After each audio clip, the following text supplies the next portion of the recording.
Vamos a analizar todos estos temas de la mano de Fernando Moragón, experto en geopolítica, especializado en Rusia, Asia Central y China, que ya está con nosotros una semana más. ¿Qué tal? Muy buenas. Fernando, buenas tardes. Hola Sergio, pues encantado como siempre de estar en tu programa. Pues encantados de tenerte por aquí, por supuesto mirando Ucrania, pero ahora el foco, lo decía hasta Borrell, está puesto en Oriente Medio. Después de este nuevo ataque por parte de Israel, quiero saber cuál es un poco, Fernando, tu primera valoración de este ataque y también qué esperas por parte de Irán, si crees que habrá una respuesta antes de las elecciones.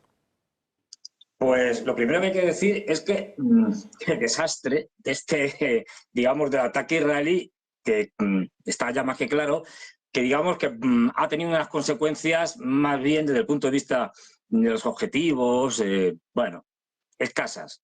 Ha sido un ataque, el ataque de la impotencia, es decir, porque ha sido un ataque, digamos, muy flojito. Y ahí se demuestran varias cosas. Uno, el mito del ejército israelí se viene abajo, ya se venía viniendo abajo desde hace mucho tiempo, vamos, desde el inicio del conflicto, pero el ejército actual israelí tiene ya poco que ver con el ejército que ganó, por ejemplo, en la guerra de los 6 días o en la guerra de Yom Kippur, aunque por los pelos, porque le costó mucho. Pero bueno, yo lo vengo diciendo desde hace tiempo, es decir, vamos, desde el inicio del conflicto, este es un conflicto que Israel no puede ganar. O dicho de otra manera, que lo va a perder. Y es inevitable. ¿Por qué? Pues porque los objetivos que se ha marcado Israel son irreales. Entonces, si yo me marco como objetivo ir a Marte, yo personalmente en un cohete, pues como no es posible, porque no tenemos tecnología suficiente, pues no puedo ir a Marte. Pues esto es igual. Es decir, si te has marcado unos objetivos que son imposibles de conseguir, pues vas a terminar derrotado. Que es el caso de lo que pretendían hacer o pretenden hacer en Gaza, ¿no? Fijaros, el ataque muy flojito, y eso que llevaban semanas, como más de 3 semanas, diciendo que el ataque es inmediato, y los portavoces del gobierno iraní y demás, diciendo que esto va a ser, bueno, una cosa tremenda, un ataque brutal, lo van a dejar Irán, bueno, hecho unos zorros, etcétera. Y al final, un ataque, ya digo, muy flojito. ¿Por qué? Porque, entre otras razones, sin el apoyo del ejército norteamericano directo, es decir, no solo con los satélites y demás, inteligencia, estas cosas, sino con la participación de la aviación norteamericana, etcétera, pues, y de todos los recursos que tiene, el ejército israelí, digamos que se ve muy mermado a la hora de hacer ataques. Pero lo que estamos viendo, y de esto no se comenta, es dos elementos claves. Uno, el desastre del ejército israelí en el Líbano contra Hezbollah, de una invasión, acordaros al principio, esto es una operación, una invasión, vamos a acabar con ellos, tal, no sé qué. Pasó a ser una operación limitada. Se han tenido que retirar. Se han retirado vamos, se han retirado, pero de una forma realmente tremenda. No han sido capaces de soportar ni los heridos, ni las bajas, ni el bombardeo constante y diario de Hezbollah. La cúpula de acero es una cúpula de hojarata. La onda de David, en fin, no es una onda, ni siquiera tiene piedras. Es que es algo obvio y lo estamos viendo en otros sitios. Los sistemas de defensa, por muy sofisticados que sean, al final se rompen por saturación. Y es lo que estamos viendo. Y por eso el ataque iraní anterior tuvo tanta eficiencia, fue tan efectivo. Lanzaron primero misiles y drones, como para hacer Hezbollah, para saturar el espacio de lo que quieren atacar, y luego, una vez que eso está saturado y que ya no tienen capacidad de respuesta a los sistemas defensivos, pues disparas a placer. Es que no nos damos cuenta de una cosa, es que los drones o los misiles pueden ser muy baratos, mientras que en el caso de Rusia o de Irán, y en el caso de Estados Unidos, no solo son carísimos, que son los que les proporcionan armamento a los israelíes, sino que además son escasos. Es decir, de hecho, Israel ya viene haciendo una cosa que es una muestra de su impotencia y de la falta de suministros que tiene. Y es que ya su famosa sistema de la cúpula de hierro y demás, la cúpula onda de David, los Arrow, etcétera, pues ya no disparan a cualquier cohete o lo que sea que les disparen, sea Hezbollah, sea Irán o que sea quien sea, sean los iraquíes, las milicias chiíes iraquíes, sean los houthis, etcétera.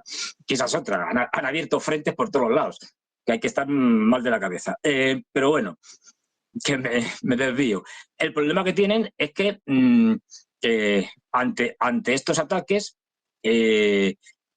mientras que los iraníes utilizan, pues ya digo, tecnologías, digamos, que pueden ser masivas y son muy baratas, y luego ya utilizan las más caras y las más sofisticadas, los israelíes ante eso no tienen ninguna defensa. Y lo del Líbano es que es tremendo. Lo del Líbano ha sido un desplome total. Se han tenido que retirar. Y además esto es oficial. Quiero decir, se han retirado del Líbano.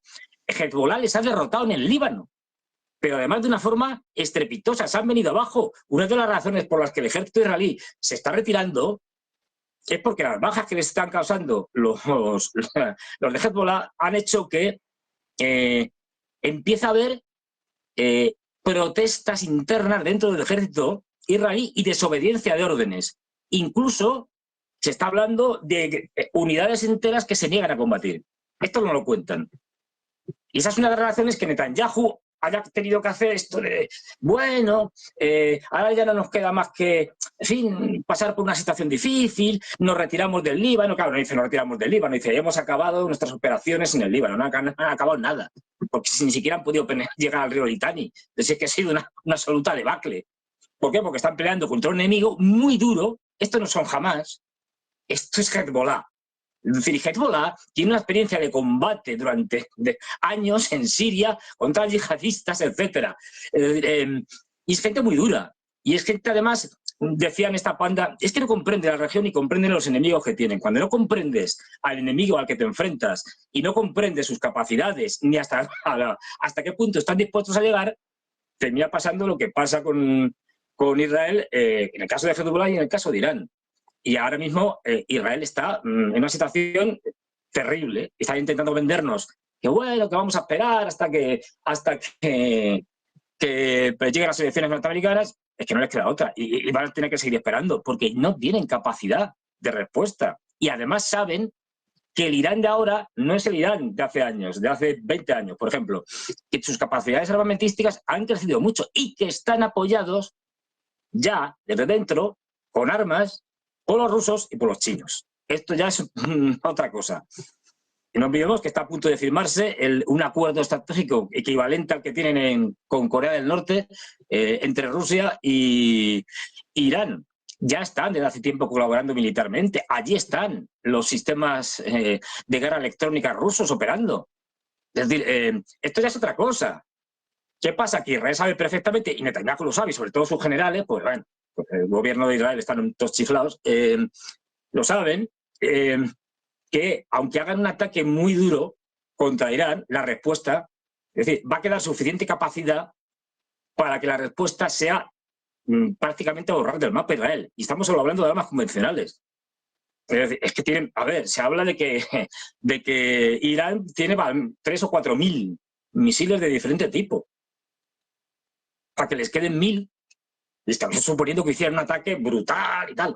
Pero es que no pueden. Ni pueden, ni saben que la respuesta va a ser tremenda, con lo cual tampoco se atreven. Entonces, bueno, entre eso, las presiones en Estados Unidos y tal, lo de la filtración, bueno, pues se le junta todo. Es un desastre. Ahora mismo hay protestas internas. A Netanyahu el otro día le increparon en un discurso diciéndole que devuelva a los rehenes, que devuelva a los rehenes, que es una vergüenza de primer ministro. Netanyahu ahora mismo y su gobierno es lo más impopular que hay en Israel. Si la gente está pidiendo hace tiempo elecciones generales, Netanyahu no las quiere convocar porque sabe que en el momento que las convoque va a la cárcel. Pero ahora mismo Israel está derrotado. Y aunque todavía la cosa se pueda alargar y puedan contarnos una película de tal, bueno, y vestirlo con otros ropajes, al final van a tener que ceder y va a ser muy duro. Y si siguen yendo hacia más o intentando ir hacia más, incluso Netanyahu puede descargarse el Estado de Israel. Como digo algunas veces, Netanyahu puede pasar a la historia como el primer ministro que destruyó el Estado de Israel. La situación económica es dramática. La crisis que tienen debido a la paralización prácticamente de su economía en muchos sectores, en el portuario, por ejemplo, con el puerto de Eilat cerrado y el de Haifa medio, con otro problema, no tienen efectivos. para esta guerra. No tienen suficientes hombres, porque tienen muy poca población. Hay datos objetivos que basta con mirar, digamos, matemáticos casi, de 2 más 2 son 4, que basta con mirar el ejército que tienen, la población, la pirámide de población y la gente que está en edad de combatir, y te das cuenta de la capacidad que tiene de movilización cualquier país, cualquier estado. O sea, esto no es ningún secreto. Y ellos tienen un ejército, o tenían, de 150.000 hombres, han tenido que estar llamando reservistas, 300.000 en un primer momento, y luego se han tenido que llamar muchos más con rotaciones, y no tienen gente. Los reservistas están diciéndoles que no vamos a ir a combatir. Se habla de que 13.000 reservistas se han negado a incorporarse al ejército israelí. Por eso Netanyahu estará cediendo, porque se le está sublevando el ejército. Es que no le queda otra. Porque ya los israelíes están muy occidentalizados y la buena vida, entre comillas, es decir, a la europea en el sentido de que, bueno, tienes tiempo para ocio, para gastar y tal, no es la vida más espartana del primer Israel, que tenía que luchar contra unos enemigos del mundo árabe en guerras convencionales. No, esto ya no. La gente no está dispuesta a morir. Ya digo, bueno, no hay más que ver que los enterramientos, cuando entierran a los soldados muertos y demás, bueno, pues la situación desesperada. El hecho de que tengan que soportar todos los días bombardeos de Hezbollah con sirenas y yendo a los refugios, esto no es fácil de digerir.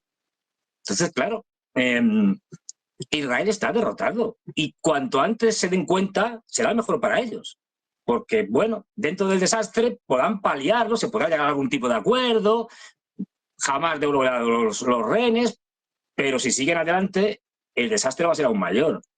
Acordaros, cuando Netanyahu y compañía, el ministro de Defensa Galán y demás dijeron aquello, iban diciendo aquello, no, esto como mucho, con Hamas acabamos en 3 meses, como mucho. Pues entraron en Gaza, hicieron lo que les dio la gana, y no han acabado con Hamas, siguen todavía luchando, después de un año, de más de un año. Esto es no entender ni comprender la guerra, y es el gran problema, no solo vamos en la guerra, sino en otros ámbitos que tienen, en este caso Israel, pero que tienen también Europa y Estados Unidos en relación con otros conflictos, con la guerra de Ucrania, con Oriente Medio, con Asia Pacífico, digamos, con China y demás. No entienden al enemigo o al hipotético enemigo. Y como no lo entienden, ni entienden sus características, ni lo que son capaces de aguantar o no, en bajas, por ejemplo, en pérdidas, etcétera, pues al final fracasan. Lo estamos viendo en Ucrania, que ya se ha derrumbado el ejército ucraniano en el sur, pero derrumbado, es decir, que están saliendo, vamos, están cayendo las ciudades una detrás de otra y los pueblos. Se acabó, la guerra de Ucrania está acabada, finiquitada, como ya dije yo hace tiempo. Me he equivocado en unas cuantas semanas. Y que al final del verano el ejército ucraniano colapsará del todo. Viene colapsando desde hace tiempo, viene ahora ya colapsado en el sur. Es decir, y va a seguir el colapso. Ya ahora mismo el nivel de avance de los rusos para una guerra de posiciones, que es una guerra muy estática, vamos, una detrás de otra, es rapidísimo. Y ya digo, el problema es que los líderes occidentales, y ahí incluye Israel, están tan alejados de la realidad que el problema es que cuando enfrentan conflictos como este o cualquier otro, como tienen una percepción absolutamente distorsionada de lo que realmente pasa, de cómo son las cosas, y no como ellos querrían que fueran, pues al final pierden. Por eso si Estados Unidos pierde toda, siendo la mayor potencia hasta ahora militar, ahora ya lo Rusia, pero bueno, hasta ahora la mayor potencia militar del mundo pierde uno detrás de otros, contra los iraquíes, contra unos afganos. Los analfabetos lo digo con todo respeto, es que el 80% de la población afgana es analfabeta, por desgracia. Eran analfabetos, es decir, que tenían armas ligeras y poco más, y después de 20 años pierden. ¿Por qué pierden? Pues no han entendido nada. No han entendido ni la cultura, ni las estructuras sociales que soportan a los talibanes. Pues igual puede, y otra serie de cosas. Igual pasa aquí. Vamos a ver, Hezbollah son chiitas y están dispuestos al martirio. El martirio para ellos es la forma más gloriosa de morir. Más incluso que morir de viejo. Entonces, si no tienes la comprensión de cuáles son las características de tu enemigo, pues fracasa siempre. Aunque tengas un ejército todopoderoso, porque no. Y luego las capacidades tuyas. Esto, la guerra de Vietnam se vio muy bien. Estados Unidos no perdió una sola batalla, ni una. Tenía un ejército poderosísimo, bombardeó a diestro y siniestro, arrasó Vietnam. Pero claro, ¿cuántos muertos estás dispuestos a poner encima de la mesa y cuántos heridos? Porque son peores los heridos que los muertos, porque crean más problemas. Es decir, pues los vietnamitas estuvieron dispuestos a poner más de 3 millones. Los de muertos, los norteamericanos, 60.000, y hasta ahí llegaron. Esto es lo que hay. No tienen ni idea, y por eso es tan peligroso que estemos en unas manos de chiflados, sea Netanyahu, sea Ursula von der Leyen, bueno, Biden y lo cuento ya, pobre hombre, bueno, sea Kamala Harris, que te risa, me da igual, si es que esta gente nos lleva al desastre, inevitablemente, incluso aunque tuvieran buenas intenciones, que no es el caso. Pues pendientes del conflicto en Oriente Medio, Fernando, te quiero preguntar también por lo que sucede en Ucrania. Más o menos nos has deslizado cómo está la situación en el frente, pero ahora la novedad es que la OTAN, también la inteligencia ucraniana, la inteligencia surcoreana, lleva varios días hablando de las tropas norcoreanas que ya estarían en curso, y hoy ha salido Marrute en apenas una declaración de 2-3 minutos que dice que confirma oficialmente que las tropas norcoreanas están en Rusia, están en Kursk. Lo que no sabemos es dónde están esas pruebas también. Sí, no se les ven. No, acabo de tener yo una noticia, una información, una primicia, que es que las tropas norcoreanas ahora mismo están prácticamente llegando a Gibraltar. A ver, señores, por favor. Es de risa. Fíjate, como bien ha señalado, claro, ¿quién son sus fuentes? Los servicios secretos de estos países. Es que es de risa. ¿Qué fiabilidad tiene eso? Lo mismo digo si me lo dijeran los servicios secretos de Rusia, el FSB, que es el interior, y el DSVR, que es el exterior. Pues es que los servicios secretos no están para decir la verdad.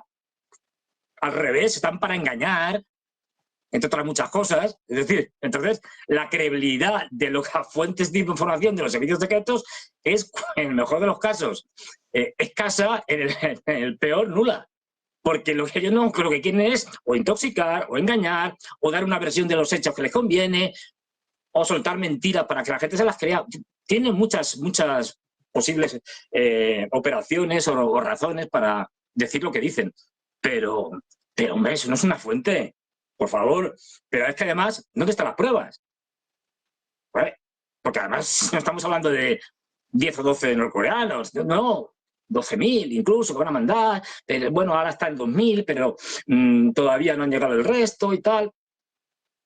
A ver, todo esto es una operación de distracción para que los grandes medios de comunicación tengan algo que contar sobre Ucrania y tapar el hecho de que el ejército ucraniano se está hundiendo y que Zelensky está ya a la desesperada y que la derrota de Ucrania es inevitable. Y el mes de noviembre no solo tendremos elecciones en Estados Unidos, por cierto, vaya regalo que le van a hacer los rusos esta semana, va a ser de traca, porque vaya regalo que le van a hacer los rusos y los iraníes a Kamala Harris. Tremendo, porque derrota en un lado, derrota en otro. Y entonces, bueno, este mes de noviembre, pues seguramente el colapso ya será casi completo. Y a partir de ahí, pues es que me hace mucha gracia cuando están hablando de operaciones los ucranianos y los occidentales para el verano del 2025. Dicen, si es que no van a llegar al 2025. Y eso, lo de los norcoreanos, es una operación para distraer. Primero, para demonizar aún más a los rusos. No, fíjate, estos rusos con los norcoreanos, la dictadura, Kim Jong-un, son una especie de bárbaros asiáticos, como los mongoles y tal. Esta es una idea muy vieja en Europa, y las élites europeas siempre han considerado a los rusos como una especie de hordas de Atila, pero con los ojos azules y el pelo rubio. El jardín de Borrell. Es que nosotros somos, además esto yo lo he podido ver en la práctica, por desgracia, es que nosotros somos la luz del mundo, somos lo mejor, la cultura más excepcional, la civilización más extraordinaria, más refinada, más culta, etcétera, etcétera, y los demás son, pues eso, salvajes. Pues esta visión racista de las élites europeas, por desgracia, se sigue manteniendo, ¿no? No es una cosa del pasado, colonial, no. Y esto lo he podido ver yo en directo, quiero decir, se lo he oído a gente en directo, especialmente de Europa Occidental, que son los peores. Bueno, así no vamos a ningún lado. O sea, lo que estamos viendo al hundimiento de Europa por esta panda. Y ya digo, no hay norcoreanos. ¿Para qué quieren los rusos norcoreanos? Están ganando. Se está hundiendo el ejército ucraniano. Es decir, que van a mandar 12.000 coreanos. Por favor, no coreanos. Estamos hablando de una guerra en la que los dos bandos están, casi desde el principio, pero que están aportando no, soldados no en términos de decenas de miles, sino de cientos de miles. 12.000 ¿a dónde van? No significa nada, no es un cambio. Es decir, probablemente los rusos, porque no se saben las cifras exactas, tengan 500, 600.000 hombres allí. Y los ucranianos, pues es muy difícil también saberlo, porque debido a las deserciones y tal, y que son enormes, pero vamos, yo creo que de 300.000 no bajan, en el peor de los casos. Es decir, bueno, 12.000, 10.000, 3.000. ¿Alguien piensa que eso va a cambiar el signo de la guerra? Por favor, es que hay que estar mal de la azotea, mal de la cabeza. No. ¿Que puede que haya observadores de Corea del Norte para ver cómo se mueven los ejércitos en una guerra de verdad? Pues seguramente. Pero de ahí a que vayan, es que los de Corea del Norte es que es de risa. Y ya digo, bueno, que salga Matruk diciendo esta tontería, bueno, a ver, es su función, él tiene que... A ver, él es un portavoz, él es un propagandista, él no manda nada, ni como no, tampoco mandaba Stoltenberg. Bueno, pues tiene que salir, pues eso, con este discurso para tapar el desastre y al final incluso legitimar el desastre diciendo, bueno, claro, si es que no ganamos porque llegaron los norcoreanos y vinieron aquí 1 millón de norcoreanos y fue imposible. Pero es esto. Y cada vez veremos más todo tipo de excusas y de cosas absolutamente absurdas y disparatadas, pero bueno, que se van a utilizar para cambiar las narrativas y al final justificar la salida, digamos, de Estados Unidos, sobre todo si gana Trump, pero incluso aunque gane Kamala Harris, no le va a quedar más remedio. La salida del conflicto de Ucrania, porque ahí ya no tienen nada que hacer y no olvidemos que el gran conflicto, el gran, digamos, de rival al que tienen que batir es China, no es Rusia ni es Irán. Entonces, bueno, si llegan a Trump, obviamente, además con lo que dice Trump, y van su vicepresidente aún más, es decir, pues lo de Ucrania lo van a finiquitar.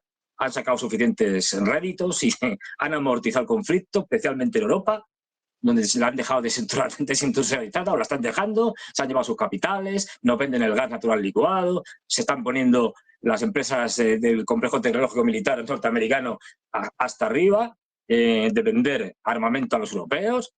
Yo no tengo ni idea de bolsa, pero desde luego un valor seguro, por lo menos en estos momentos, no sé, dentro de un año, 2 o 3, son las empresas de armamento norteamericanas que están subiendo. Es decir, ese sí que es un valor seguro. Pero ya digo, es decir, esto no tiene ningún sentido. Son coreanos. Aparte que, bueno, como esta gente son tan brutos, es decir, pues son capaces, ya vemos, Annalena Baerbock y demás, ¿qué se puede esperar? Annalena 360, como le llaman algunas veces, por lo de los 360 grados, el giro que hay que hacer. Bueno, hoy, por ejemplo, ha llegado en avión a, no sé si Arabia Saudí o a Emiratos Árabes, no me acuerdo, pero ni la han esperado. O sea, ha bajado y se la ve con una cara así como de sorpresa diciendo, uy, si no hay nadie. Y la han metido en un autobús como si fuera una turista y se la han llevado. ¿Por qué? Porque Europa ya no pinta nada, es irrelevante. Ni siquiera países medianos ya no respetan porque no hay nada que respetar. Es que no. Vamos a ver, después del Nord Stream 2, que fue la demostración de que Alemania es absolutamente servil y una creación de Estados Unidos después de la Segunda Guerra Mundial, pues ¿quién te va a respetar? Nadie. Es decir, es que es lógico. Y luego ya, después de las continuas traiciones y demás de los europeos, después de estar vendiendo el discurso de los valores, la democracia, la libertad, lo primero que están haciendo es cargarse la libertad en Europa. Y ahí tenemos a la ley, esta no me acuerdo el nombre, la ley esta, bueno, la que aprobaron este año y entró en vigor en 25 de agosto pasado, sobre el tema de la información, la desinformación y tal, una ley que la han hecho a medida para poder censurar lo que quieran. Porque es tan ambigua, es decir, que ellos les permite, y además incluso sin ningún tipo de requerimiento judicial. O sea, te pueden cerrar un canal, pueden hacer lo que les dé la gana, porque la señora von der Leyen y compañía piensan que no, su discurso tiene que ser el discurso oficial, y quien está en contra del discurso oficial, pues no puede ser, hay que eliminarlo, por lo menos mediáticamente. Bueno, esto es lo que estamos, es decir, esta es la realidad. Y pues nos puede gustar o no gustar, pero es lo que hay. Ya digo, yo estoy en España, en Madrid, soy europeo, es decir, pero es lo que me toca. Es decir, bueno, y vamos a ver qué pasa. Tenéis ahí un programa extraordinario de noche electoral. Vamos a ver qué pasa en Estados Unidos, porque cualquier cosa es posible. Y lo que tengo claro, que por lo menos inicialmente, es que el que pierda le va a decir al otro que no reconoce la legitimidad de su triunfo. Luego ya veremos. Pero inicialmente, desde luego, eso yo creo que está clarísimo. Entonces, bueno, ya digo, es decir, esto de los coreanos, de verdad, es que es de risa. Problema, que como aquí los grandes medios de comunicación nos están de manera uniforme contando lo mismo, pues yo entiendo que al final las poblaciones europeas, norteamericanas, occidentales en general, pues se traguen el discurso que sea, por más absurdo que parezca. ¿Por qué? Porque es que, claro, te lo dicen todos, es decir, te lo dice la televisión tal, la televisión cual, las grandes televisiones, las grandes cadenas, los grandes periódicos, te cuenta también lo mismo, las radios y tal, y tú, aunque cambies de canal o cambies de periódico y veas otro, te viene más o menos a contarte lo mismo, pues es un disparate, claro. Es decir, al final es un disparate, pero al final te lo terminas tragando, porque la gente tampoco tiene tiempo, tiene que trabajar, si tienen hijos tienen que, pues eso, llevarlos al colegio, cuidarlos, tal, lo que sea, y al final pues tampoco tienen tiempo de estar, como puedo hacer yo o otra gente que nos dedicamos a esto, buscando información, o como vosotros que también os dedicáis a esto, buscando información por todos los lados. No. Y entonces al final los grandes medios silencian a otros medios o a otra gente. Bueno, pues Fernando, muy pendientes de lo que pase también en Estados Unidos. Enseguida tenemos una última hora que me parece que va a hacer un poquito de daño a Kamala Harris. Muchas gracias, como siempre, Fernando, Gracias por a ti. estar con nosotros. Es Un un placer. placer. Muy buenas Hasta tardes. luego.